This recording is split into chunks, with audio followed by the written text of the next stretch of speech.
on you, Fatty. Well, you've had a busy week, Fat. We showed you a sneak peek of the interview you had with Beau Ryan. Here it is in its entirety. As we mentioned, it's very heart-to-heart and straight to the point. Man of the moment, Beau Ryan. Now, Bowie, on Show 7 this year, you said this. Beau, what's the big announcement? Mate, I've just re-signed with the Tigers for 3 more years, so... So for all intents and purposes, for the average punter like myself, that's great news for the Tigers. Beau's re-signed for 3 years. We learned earlier this week you've actually done a deal for 3 years at Cronulla. So the contract, you said you re-signed, obviously you hadn't, but the contract you were supposed to sign, was that ever put in front of you? No, well, Fatty, what I did is I agreed to a contract last year, and I said it last year on the Footy Show, a 3-year deal, which was never put in front of me, and I did it twice again this year, and never received any formal documentation. And, you know, the way footy is now, you need assurance and in the form of a contract, and I've never signed anything. And obviously we had, you know, cap problems or whatever at the Tigers, but I just was either not made a priority and just never got the opportunity to sign anything, and was never made formal. And my management team did their best, and I did my best. But did Cronulla approach you, or did your management seek out, you know, when honest, they thought they weren't getting a deal at the Tigers? To be honest, I think Wayne sent out a feeler to them, and I'm not sure what happened, but, you know, I met with Flanagan and Darren Mooney, and, mate, it was done pretty much straight away. I didn't sign anything until, obviously, I had a last chat to the Tigers and things like that, but they made me feel, you know, like a priority and things like that. But just go, you said you had your last chat with the Tigers. In that last chat, through your management, what did they say? Did they say, they must have said, well, Beau, you're better off going elsewhere? Nah, the Tigers have been, you know, the thing about the Tigers, you know, they gave me a shot and things like that, so I said I'd never bag them and things like that, and I won't. And I love Steve Humphries and Tim Sheens and the players and the fans. I love everyone at the Tigers. But I think it was just a breakdown in communication with the people at the top. You know, they thought it was a done deal, but, mate, like I said, unless you put pen to paper, you know, nothing's secure.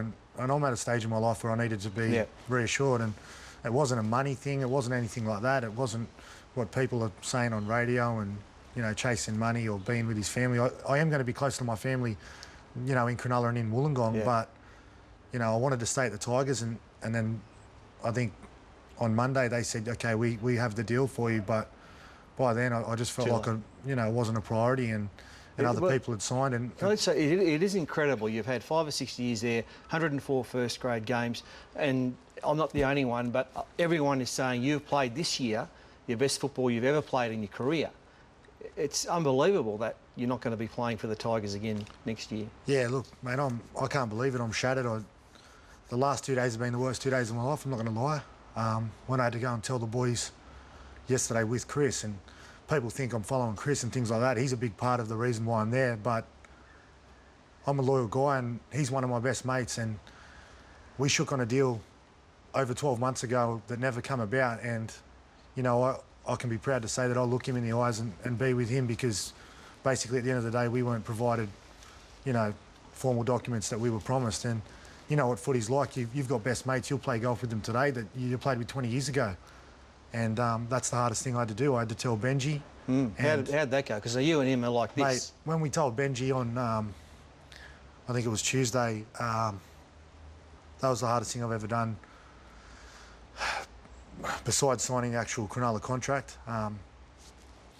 Benji was distraught, and obviously Robbie and Timmy Moulton and everyone, you know, were a tight side at the Tigers. The coach was, you know, he's got a lot going on as well. And just to tell them, you can't explain it, because I spend more time with those guys than I do with my family and partner and friends. And like I said, mate, the last two or 3 days has just been absolute torture, and I wouldn't, you know, want to wish it upon my worst enemy. And to have it in the back of my mind to feel like that again by staying at the Tigers, and they could come up with a contract at the start of the week, but I couldn't be guaranteed that, you know, they'd do this again to me next year. So Benji must have gone close to... Oh, mate. And yourself, you're getting emotional now about it. You must have gone close to shedding a tear. Oh, mate, there's been plenty of tears shed, don't worry about that. So that's probably why I'm not getting upset now, because I've probably got none in the tank. But Benji was upset. You know, everyone's upset at the club. You know, the hierarchy are upset. I feel for Steve Humphries, because he's doing his best at the club. But there's just a breakdown at the top there, and everyone's not on the same page. But, you know, it's been my only club in my life for the last 6 years, and my family are distraught. They didn't want me to leave, but in saying that, I've got some great friends at Cronulla, and I saw the honesty in Flanagan's eyes when I met him, and I can't go back on my word with what I give to Cronulla, and I can't wait to play there. All right, Tigers fans who have been loyal to you and loved what you've done for them. Yeah. Any last words you'd like to say to them? Mate, I love the Tigers fans. I love, like I said, everyone in the Tigers area. I've got some great friends that I'll have for life, and whether they come and support me at Cronulla is up to them, but they'll always be mates of mine. The fans have been huge there. We've had a roller coaster year, as you know, and Benji and I had to play every game, and Aaron Woods, and we've been through it all, and it's the same fans at every game, and it's really meaningful. And you know, maybe one day I might go back when I'm 35 and play for the Tigers, maybe like Lottie, so join him on the wings. He'll probably still be playing, but like I said, I've spoken to people like Benny Elias and people in the last few days, and I've got the utmost respect for the club, and I'm going to miss them so much. But in saying that, you know, I can't wait to play at Cronulla. But on the other hand, you're 27, you've got plenty of footy left in you, and Cronulla fans, they must be salivating. You're getting a good player, but you know, someone who's in the public eye, you know, is a legend. A very funny guy, and you've taken the footy show by storm, so you've got a lot to offer them, no doubt. Yeah, look, like I said, mate, I've got a lot of close friends there, Johnny Morris and Bryce Gibbs, although Bryce Gibbs is a complete lunatic. Yeah. What he brings to a side, you can't replace him. We lost him last year, and we lost Gibbs and Fafita in front rows, but we lost two people who were important, you know, parts of the fabric of the side. And, you know, although he does, you know, silly things, he's an idiot, you can't replace that. And I think that's the whole Chris and I will leave at the Tigers, and I'm sure they'll bounce out of it because they're a champion club and things like that. But like I said, I can't wait to play at Shark Park and obviously meet all the great fans. And the other last thing, the other big news is you've had a meeting the other day. You met David Gingell for the first time. Yeah. You're obviously about to sign a multi-million-dollar deal at Channel 9. Will there be anything left for the fat? Nah, well, I had to pinch Gingell on the face to make sure he was real, because I'd always heard about him but never seen him. First time you'd met him? First time.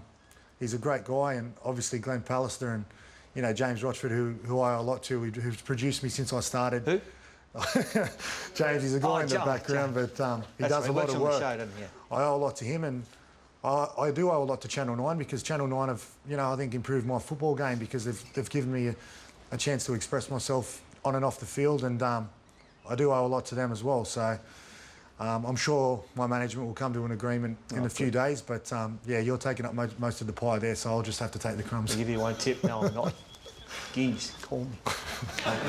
Bowie, mate, well done. Great career at the Tigers, and the best is yet to come, and then get the Sharks. Yeah, thanks, mate.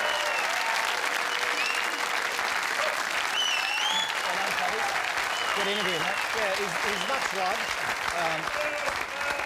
Interestingly, he spoke about the fabric of the Tigers. It's just started to... It's been eroded over the last couple of years. Fafita, Gibbs, now Hyington and Beau Ryan. It would seem that out with the old and in with the new. But it doesn't always work, though. Yeah, mate, I'm still rattled about the whole situation. You know, when he talks about the fabric of the club, like I said, Chris and Beau, within our side, with the guys who get the team together, you know, they're such good guys and just mates, man. You know, that's the biggest thing. You lose two of your best mates that you're used to seeing every day. And Beau can't talk about Gibbs being a lunatic. He's the looniest person I know. Yeah, I don't know.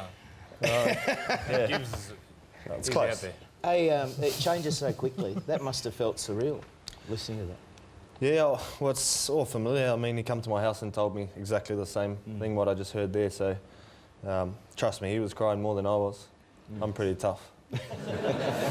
Well, I suppose, look, the bottom line is when you run 10th, when people thought you were going to win the comp, I suppose the club's got to be seen to be looking to do something. Not everyone's going to agree with what they've done. Certainly we don't, but you know, results next year will tell whether they were right or not. So that's the bottom line. In rugby league, you know, it's a sport, it's a business, and that's how everyone's got to look at it these days. It's a business. Yeah. Great work, Fatty.